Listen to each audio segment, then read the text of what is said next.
แมกนีเซียมจากแบรนด์ The Nature กันเลยค่ะใน1แคปซูลนอกจากให้ตัวแมกนีเซียมแล้วนะคะก็ยังให้ตัววิตามินดีและซิงค์มาให้อีกด้วยค่ะใน1ขวดก็จะบรรจุอยู่ที่30แคปซูลเลยนะคะและราคาปกติก็จะอยู่กันที่ขวดละ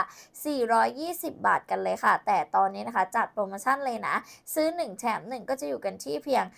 199บาทเท่านั้นเลยนะคะแต่ว่าต้องขออนุญาตทุกคนที่จะต้องจำกัดคำสั่งซื้อด้วยนะเพราะว่า1ท่านก็จะให้กันอยู่ที่3สิทธิ์เท่านั้นเลยค่ะ